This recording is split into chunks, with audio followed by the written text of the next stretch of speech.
All right, Marty, we're in.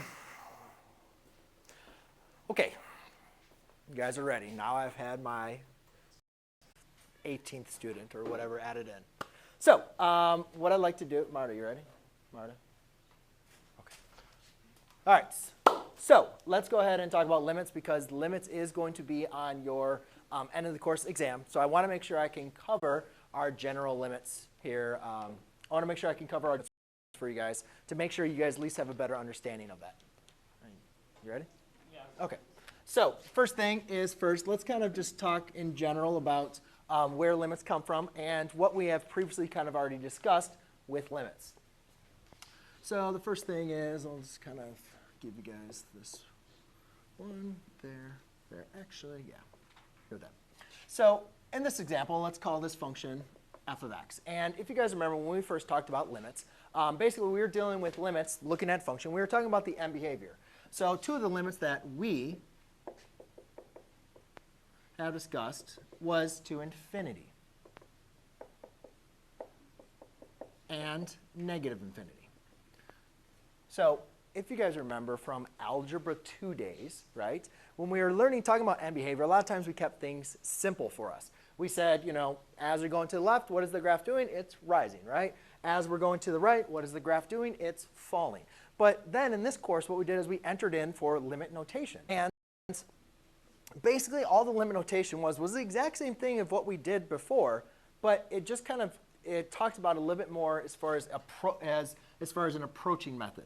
So the limit as x approaches infinity, and basically what we're asking is, as my x values are getting towards infinity, are getting more and more positive. So let's go and take a look at that a little more closely. So, you know, here's our x-axis.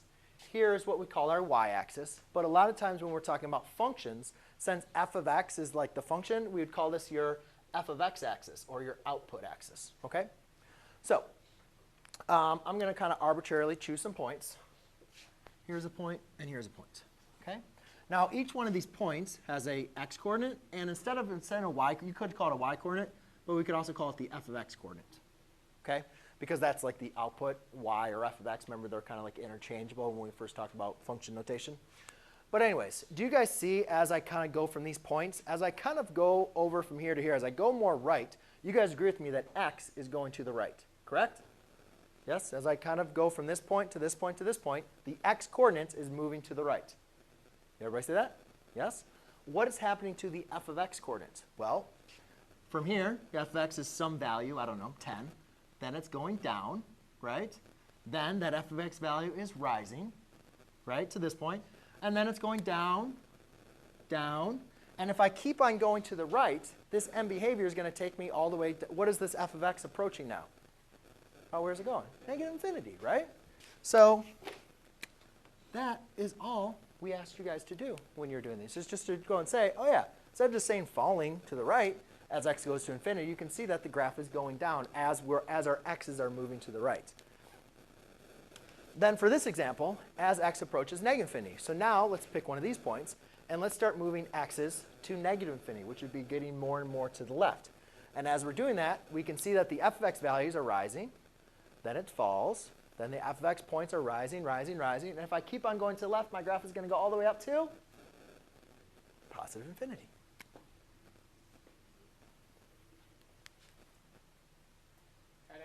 All right, good. OK. So that is what we have previously learned. Now, the last thing I want to go over just real quick is also function notation. What if I was asking you guys, what is f of 1 in this case? Then let's do 1, 2, 5. OK? So if I was going to ask you guys, what is f of 1? Now, you guys are familiar on f of 1. If we usually had like functions, right? I'd give you a function. Whatever we put in there, that's what you plugged x. Correct? You guys kind of remember that a little bit? But on a graph, remember the 1 represents like your input, your x-coordinate. And then your output is going to represent the, the y-coordinate or that output coordinate. So if you guys look at this, if I'm saying f of 1, you guys can look at this graph and say that f of 1 would be equal to 1, 2, 3, 4, 5. OK? So is everybody OK with this? Because now we're going to get into the limits. All right? So we have, let's do a limit as x approaches 1 from the right of f of x. limit as x approaches 1 from the left of f of x, and limit as x approaches 1 of f of x. Okay. I'm going to be moving this way. Marty, we good? Moving over this way? Okay. No, that's all right. I'm still going to be using this graph. I just wanted to make sure I can talk around this way. So when we're talking about the limit, it's very, very important. I want you guys to make a distinction, because I'm not going to make a distinction on this graph here. But I want to distinction with my words, and I want you guys to listen really, really carefully. When we're evaluating the limit, these are what we call our one-sided limits. This plus is basically telling me from my right hand as x gets closer and closer to 1. So previously, for m behavior, x was getting closer and closer to infinity or to negative infinity, basically going to the right or going to the left. But now we're approaching a number 1. So we're saying as these points are getting closer and closer to 1. So here's where x equals 1, right? So as my points get closer and closer, what value are we approaching? Not what is f of x equal to, but what number are we getting really, really, really, really close to? Not when I get to 1, but what happens when I get approaching to 1? You guys can say that this is going to be, it's approaching what value? What would you say? It's still approaching 5, right? I mean, you guys can see. It has these numbers, you know, here's at 1, 2, 3, 4, maybe 4.5, 4.7, 4.8, 4.9, 4.999, 4.9999999, right? It's getting really, really, really, really close to 5. Does everybody see that?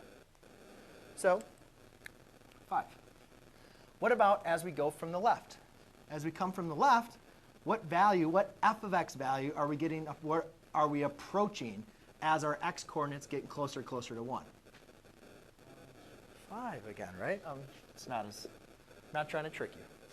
Then the last point is we have limit x as approaches a 1. Basically, the general limit is what happens when we're approaching from the left and from the right. So you kind of take your left hand, you kind of take your right hand, and you just kind of follow along the graph. And you say, all right, what value are they approaching from the left and from the right? And again, the obvious answer is 5. Okay? Does anybody have any questions on this that I need to go over? Are we looking good with that? Yes? Okay. Let's do another one. So now we're going to enter into something that we have discussed back in the day, if you guys remember, graphs that have continuity or discontinuities. So we have jump, infinite, and removable discontinuities. All right, Elijah, you need some harder problems, don't you?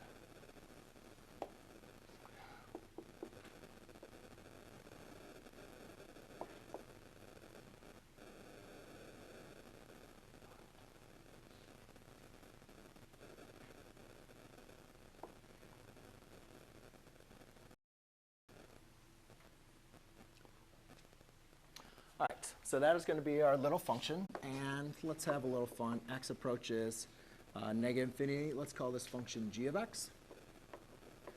And I'm just going to kind of give you guys some limit problems to think about. So as I'm writing them down, if you guys want to go ahead and give them a shot and try to see what you think it is. And again, based off the information, as your x is approaching whatever value I write in there, what is that f of x, or what is your g of x in this case, getting really, really closer, or what is it approaching? So we have as x approaches negative infinity. Let's do the limit as x approaches, let's do negative 1 of g of x. Let's evaluate for f of negative 1. Let's evaluate for f of positive. Let's do f of 1, 2, 3. 3, 1, 2, 3, 4. Let's evaluate for those two. And then let's do limit as x approaches 1, 2, 3, 3 from the left of g of x. Limit as x approaches 3 in general. Let's do limit as x approaches 1 from the right of g of x, and the limit as x approaches 1, the general limit. Okay, sorry for, oh, you didn't write those down. You got, Yeah, I'm good. got it? Okay. Got it. So the main important thing is I want you guys to understand this graph is a little bit different than the last graph we had because we have discontinuities, right? We have these little holes in the graph, okay? Now, that's important because if you remember in the last problem, I said there's this distinction we need to make. The limit is the value that we are approaching, not what the value is equal to. So let's just kind of do a little review from the last problem. Guys, as x approaches negative infinity, basically saying as our graph is going to the left, where's our g of x values going? So as we go to the left, you can see our g of x values are approaching infinity, right? Okay. The limit as x approaches -1. So from the left and from the right, as we're getting closer and closer to -1, you guys can see the value that we are approaching is +1. All right. Over here, we're just evaluating the function. F of -1, you guys can see, is the same thing, is just 1. But then we have a little issue over here. I'm sorry, why am I saying F? These are G.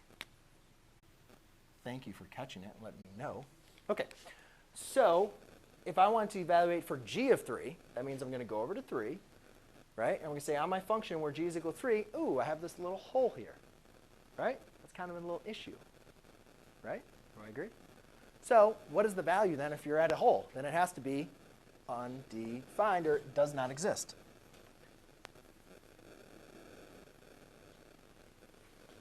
All right? That's the review. Now, let's get into the new stuff. Now we're going to be looking at one-sided limits at holes. So again, now we're going to approach 3 from the left. So from the left, we want to see what we're approaching as we get to 3. So from the left, you're going over here, you skip over it, and then we get closer and closer to this. What is this g of x value that we're approaching at the hole? What is that? What are we getting really, really close to? 1, 2, 3, 4. Yeah, it's 4 high, right? So your output is g of x, which is 4.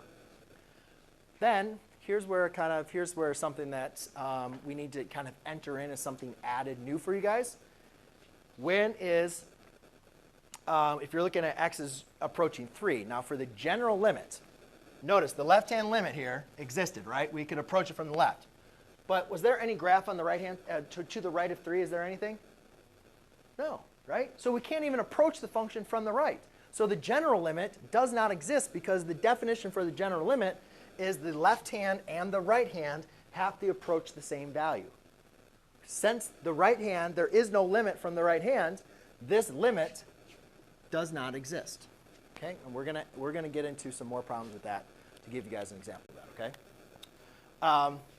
The limit as x approaches 1 from the right, well, 1's right here from the right is going to equal 1.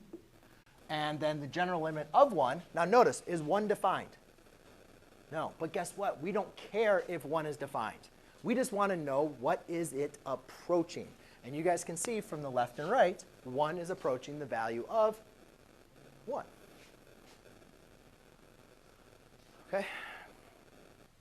All right. You guys need me to break it up a little bit? Kind of get a little math heavy. Let me tell you a story. So I had this student one time, and student really, really wanted some extra help. And he's like, I'm really scared on this EOC, Mr. McLogan. I'd really, really want, some extra help. And, would you mind going over, like, my study sheet with me? I said, yeah, sure, absolutely. I'm like, why don't you buy me a double cheeseburger at McDonald's, and I'll help you with your answers. Say, okay, great. So I said, all right, meet me at McDonald's tomorrow at 3 o'clock. Okay? Is everybody following me? Kind of normal, right? So I go ahead and I go to the McDonald's right on Old St. Augustine Road, because that's like the nearest one, right? Okay? So I go there. You guys see all the renovation that's going on, right? So I see all the renovation, and I don't see the student, so I give him a call. I say, hey, where you at? He's like, oh, I'm at McDonald's. I'm like, no, you're not. I'm at McDonald's. Well, what happened? So I said, which McDonald's are you at? He's like, I'm at the one at San Jose, because when he continued on Loretto all the way down till it dead ends to that McDonald's. And because I guess that's the one he lived at, so that was the one he was thinking of. So the issue was, Marta, was that the McDonald's that I was at burned down. That's why I have all that. That's why that renovation is going on. So I went to the McDonald's. It burned down. He went to another McDonald's, right? But the thing is, I want you guys to think about, did we meet at McDonald's? Well, at McDonald's, right? But did we meet at the exact same McDonald's? No, I went to one that was burned down, and he went to one that was there, right? That's the end of the story. I will connect the story here in just a second. But, so the story is, make sure when you guys are giving directing, especially like at McDonald's, you got to make sure you clarify, right? Because just saying, hey, we met at McDonald's doesn't always tell the truth because, yeah, we didn't meet, but we both went to a McDonald's, right? Okay, so let's go and take a look at another graph.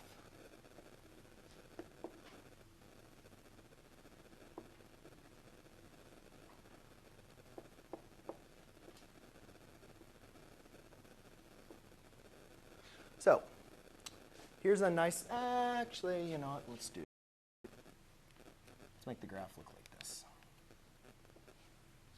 Okay, so the last graph we talked about one had a removable discontinuity, correct? This graph now, as you guys can see, is going to have a jump discontinuity. Marty, how long have we been doing this? 16 minutes. Okay. All right, that should be good. I think I only got 4 more problems to go through. So this is a jump discontinuity, right? Jump discontinuity. So let's go and do a couple of limits. Let's do some reviews. Limit, what should we call this? E of x for Elijah. Since I messed up your name so many times, I remember that. Couldn't say your name for the ones. All right, x as x is infinity of e of x, and the limit as x approaches negative infinity of e of x. And then let's evaluate for f of negative 2. Okay, so why don't you guys just go ahead and work on those. I'll put up your next problems. We'll just try to see if you guys can figure out where those should be, where those would be at, okay? And I'll write up the next set of problems. Let's do limit as x approaches negative 2 from the left of e of x. The limit as x approaches negative 2 from the right of e of x, and the limit as x approaches negative 2 e of x. Okay, so if you guys are looking at this, again, let's try to move through the end behavior relatively quickly. As x approaches infinity, that basically just means as we're going to the right. So whenever I'm doing this, I like to start in the farthest most left point and then just follow the graph to the right. So start over here, go down here, you jump, hence the jump hint, right? You jump up here, and then you continue, and as you keep on going to the right, you know that you're going to approach infinity, right? As x approaches negative infinity, so you start from the first mode right, you go left, jump, dun, dun, and you can see that again, we are approaching infinity. If you guys remember, we talked about piecewise functions at the beginning of the year. So if I wanted to evaluate for f of negative 2, you go to negative 2. Oh, this one has a hole, so it's not right down there. But if you go up to this point, you can see that the value is equal to 4. So that'd be my value. Okay, now let's talk about our limits. And again, we're going to start with one-side limits and then work our way into the general limit. So the first one, as x approaches negative 2 from the left. So as we're taking our graph, so we're going to go from our left hand, as the x values are getting closer and closer to negative 2. So as the x values are getting closer and closer to negative 2, the y values, or the e of x, is getting really, really close to the value of 1. Do you see that? See that? Okay, so it's going to equal 1. For the right-hand limit, as my x values are getting closer and closer to 1, so I'm getting more and more left, my y values, you can see, are getting closer and closer to the e of x value of 4. Then the general limit is where the left and the right-hand limits are going to be the same, right? Or they have to be the same. So as we come from the left and we come from the right, the value that we are approaching, are we approaching the same number? Did we meet at the same McDonald's? No, right? So therefore, you can't say that we met at McDonald's. We both went to McDonald's. Mine burned down. His was still there. Even though we went to the same McDonald's, they're both at 3. This one doesn't exist. This one does. But they're not the same McDonald's. So we didn't meet at McDonald's. We just both went to a different McDonald's. Does not exist. Okay? I know. All right. So I went through this whole idea of looking at the limits from the graph is because when you guys take your EOC, I just want you guys to see, just in case you guys have a problem like this, but in reality, you're going to give a function. Okay? That's what you guys are going to have, is a function that you're going to have to deal with. So my advice to you is take the graphing calculators and graph whatever. If you have a limit, I would graph it. And then go ahead and take a look at what the graph is. Take a look at the graph and identify where there's an asymptote or where there's holes, or look at where what is the graph approaching. But I want you guys to be very careful just to remember your graphing calculator does not show asymptotes, nor does it show holes. Okay? So I have one more graph actually to go over with you guys, and we'll kind of run through this one rather quickly. So let's do, okay, create one more graph for you. Let's see.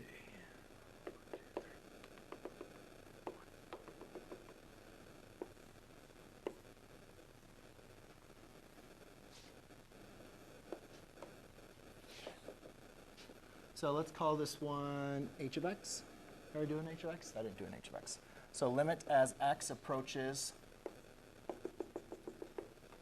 the limit as x approaches negative 1, 2, 3, negative 3 of h of x from the left.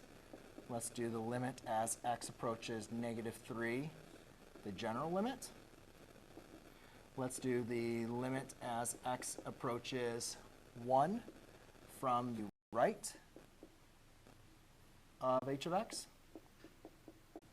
And let's do the limit as x approaches 1 from just the general limit of equals. And then let's actually do a little review problem. As x approaches negative infinity of h of x, and limit as x approaches infinity of h of x. Okay? So notice, guys, right now we have some asymptotes, right? We have asymptotes going on. So when you guys take a look at these asymptotes, the next thing is, when we look at these asymptotes, let's look at the end behavior first of all, okay? So as we're going from the end behavior, as x approaches infinity, so let's kind of follow along this graph. So we're going up, we're going down, we're going up, and as we keep on going to infinity, we see there's this horizontal asymptote, right? So we're getting closer and closer to 0, right? Well, you guys can see, look at this graph. This graph is going up. Does it look like it's shooting up to infinity? No, it looks like it's tapering off, right? And obviously, you guys don't know what the function is, or to verify there's a horizontal asymptote, or that's what it's doing. But you guys can see it's kind of tapering off to this asymptote. Bottom bin, please. Thank you. So you guys can see that this one is approaching the value of 0. And the same would be true as x goes to negative infinity. As we're doing all of this hoopla, at the end, as we're going farther to the left, you guys can see that it looks like it's approaching 0, right?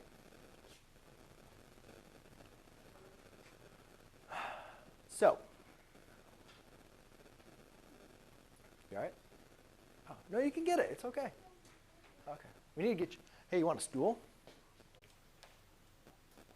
Marty, take a stool. Here. Kind of be sitting.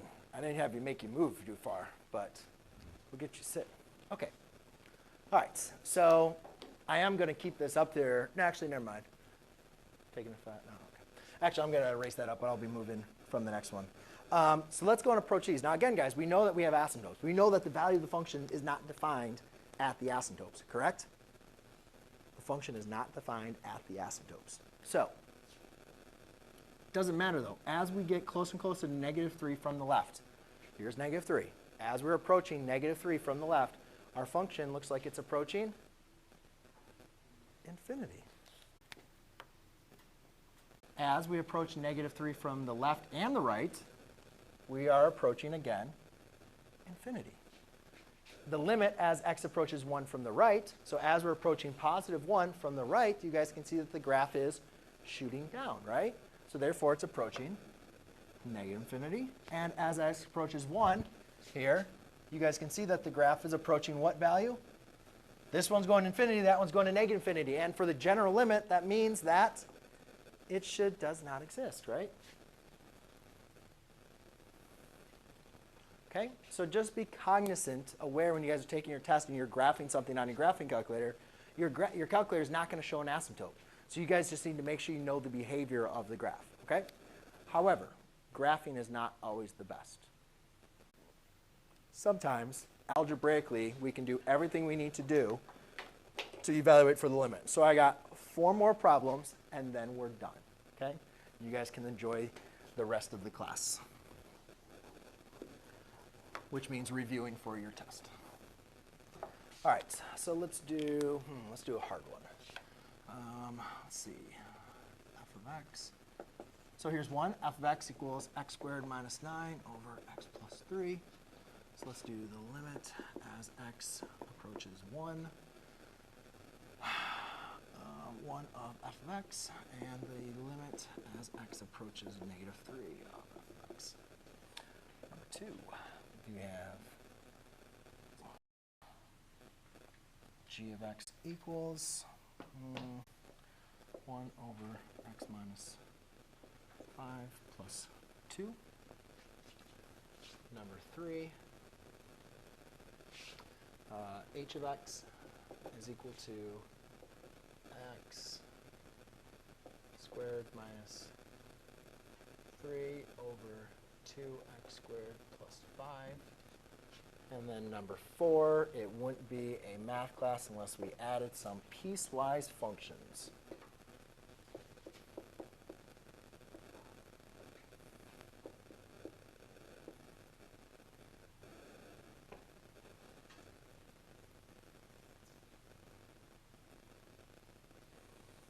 All right, where did those problems go? So let's do, for this one, we'll do the limit as x approaches infinity of h of x. Oh, I guess I ran it. Oh, I know what I did. Okay. Marty, I'm going to put these over here. So here we'll do the limit as x approaches j of x to, as x approaches 0. Greater than or equal to 0. As x approaches 0 from the left of j of x, the limit as x approaches 0 from the right of j of x, and the limit as x approaches 0 j of x.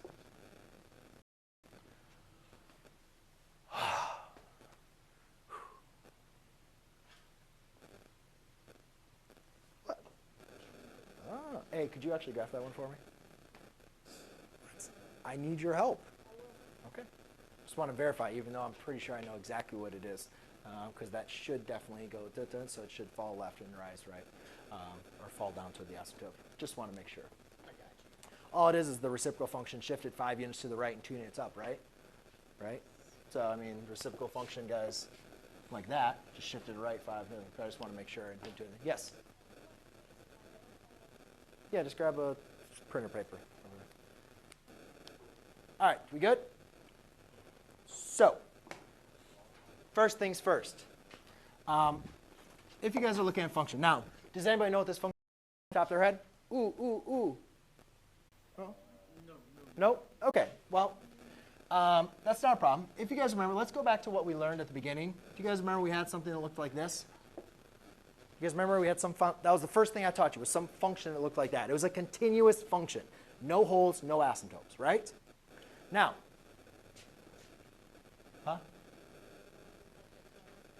yes, it would. I'm just teaching something, for instance. So if you guys remember, if you have a continuous function, right? If I know that like at f of 1, whatever the value is at f of 1, I don't know, let's call that 2, okay? We know that the limit exists from the left and the right, correct? At 2, at 1, right? It goes to 2 from the left and the right, right? That's when we have a continuous, right? When there's no hole or asymptote or whatever else. So what's important about this is, if you plug in that number, whatever the value of the function is going to give you the limit, as long as your function is defined for that value. So is my function defined for 1? Meaning, can I plug 1 into here and not have an issue? Is there any issues with plugging in 1 here? Well, what are the 2 constraints, guys, that we've talked about? You can't divide by 0, and you can't take the square root of a negative number, right? Those are our 2 main constraints we've talked about. Does this go against any of those 2 constraints? No. So let's plug it in. So we'd have 1 squared minus 9 over 1 plus 3. So therefore, we have negative 8 over 4, which equals negative 2. That's our limit. All right? Now, the problem comes in, and we can actually see why this makes sense, is when we try to evaluate for negative 3. Because when you evaluate for negative 3, we have an issue. Because now that makes our denominator equal to 0, right? So what we learned in chapter 2 again was to simplify, simplify. Anytime you guys see a quadratic, you should be thinking about any type of factoring. Here we have a difference of two squares, x minus 3 times x plus 3, all over x plus 3. Right? So therefore now the x plus 3's divide out, which tells us now that we have a whole, right? And therefore I just really have x minus 3 with a whole at x equals negative 3, because x plus 3 said equals 0. But now can I evaluate? Now can I plug in negative 3? Yes. And that equals negative 6. Okay? So what you were talking about, Mario, is the 1, 2, 3. Yeah, the graph looks like this, but then at 1, we have that nice little hole, right? So the graph looks something like this. So this is important because it doesn't affect your limit in this point, but this graph, you guys said I don't know what it looks like. It looks like this. It looks like x minus 3 with a hole. Oh, I'm sorry, that's at negative 3, isn't it? X minus 3. L is at negative 3. 1, 2, 3. X minus 3, x plus 3, x 3 equals negative 3. Is that my whole? Why did I plug in? Oh, that was at 1. I'm sorry. Yeah. That 1 is evaluated. That's fine. I'm like, that one's good. But at negative 3, it's negative 6, right? Thank you. Sorry. Negative 3, it's like down to negative 6. There's a hole there. Right? I got confused. Sorry. All right. In this equation, now, if I wanted to evaluate, sorry, I didn't write what I wanted you guys to do. X approaches 5 of g of x. So what if on your you guys see a problem like this? It says, what is the limit at 5? So you say, oh, well, I like plugging in. That was the fastest and easiest thing to do, right? So let's go and plug in 5. We go to look to plug in 5. Uh-oh, that makes the denominator equal to 0. That's going to be an issue. I can't do direct substitution, right? Then we look, well, let's try to factor it. Maybe simplify it. Maybe it's a whole. Can't factor this either, right? So therefore, we want to make sure that we know what the graph would look like. So again, using your graphing technology, graph this, and you'll see that the graph has an asymptote, a vertical asymptote at 5, which you should all know, and then a reciprocal function being shifted up 2, meaning it has a horizontal asymptote at 2. You should know that from our graphing rational functions in chapter 2. But if not, you will have a graphing calculator, so that's OK. But the graph looks something like that. Something like that. So as you guys can see, as x approaches 5, what are we approaching? What are we approaching as it gets really, really close to that asymptote? Does not exist, right? This is going to infinity. That's going to negative infinity. So the answer here is does not exist. OK? All right. 2 more guys. We're almost there. Over here. This example. First thing, is there anything we can kind of, so I plug in here, I want to say, I want it to evaluate at infinity. Does anybody know how, well, first of all, infinity is not a number, so we can't just plug in infinity, right? But what does really actually plugging in infinity mean? What that means is we're plugging in values that are getting larger and larger and larger. So you could do direct substitution with 1, then do direct substitution with 10, then do 100, then do 1,000, and kind of see where's the graph going. However, do you guys agree with me that kind of seems like too much work? Right? Now, if you have a calculator and you can do that, it's not as much work. But still, to me, that makes a little bit more effort. When I can visually look at this and I can say, based on this information, I can find my horizontal asymptote and my vertical asymptote. Vertical asymptote is what makes the denominator equal to 0, which if I'm looking up here, the denominator is equal to 0. So I would set 2x squared plus 5 equals 0. And I'd have x squared equals negative 5 halves. Then if I'm going to take the root, I know that taking the square root of a negative number is going to have a non-real asymptote, right? It's not a real number. You're taking the square root of a negative. So your vertical asymptotes are not going to exist in the real number system. Basically, therefore, my graph is not going to have a vertical asymptote, or a real vertical asymptote. The horizontal asymptote, if you guys remember, is a comparison of our degrees, right? So if we compare our degrees, if the degrees are the same, what we do is we take the leading coefficient of our numerator and put it over the leading coefficient of our denominator. So y equals 1/2. Did you get this one graph too?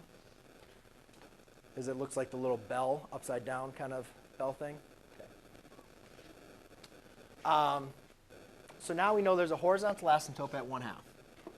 So I'll go to, let's say that's 1. We'll say that's going to be 1/2. And Marta, tell me, is this looking good? Something like that, roughly? So, and again, you guys will all have access to a graph calculator to do this. But again, let's look at this. Yep. As x goes to infinity. So as we're going to the right, does it look like it's shooting down to negative infinity or shooting up to infinity? No. What does it look like it's approaching? It's approaching what y value? What h of x value? 1/2, right? So the limit as you go to infinity is approaching 1/2. Okay? All right. Last but not least, piecewise functions. Everybody's favorite. Now, fortunately for you guys, piecewise functions is just a combination of functions that have been posted up there on the board since the beginning of the year. It's also 2 functions that you've been dealing with since Algebra 2, right? So again, we have the absolute value graph, but it has a +1. That means it's been shifted up 1, right? So that's something like this. V-shaped graph, shifted up 1. However, it has a constraint. The constraint is I only want to talk about this absolute value of x plus 1 when x is less than 0. So let's think about that. When is x less than 0? It's to the right of the y-axis or to the left of the y-axis? To the left, right? So we're just going to delete the portion of the graph where it's not true. And then also, x is less than or not equal to, so therefore there's a hole right there. Now, the next one is x squared minus 2. Well, guys, remember that's a parabola, right? It's again written up there, x squared minus 2, but then it's x squared, but it's being shifted down 2. So it looks something like that. But again, the constraint says we're only going to worry about this function for values of x that are greater than or equal to 0. So only values to the right are we going to worry about. The rest of this, I'm just going to delete. OK?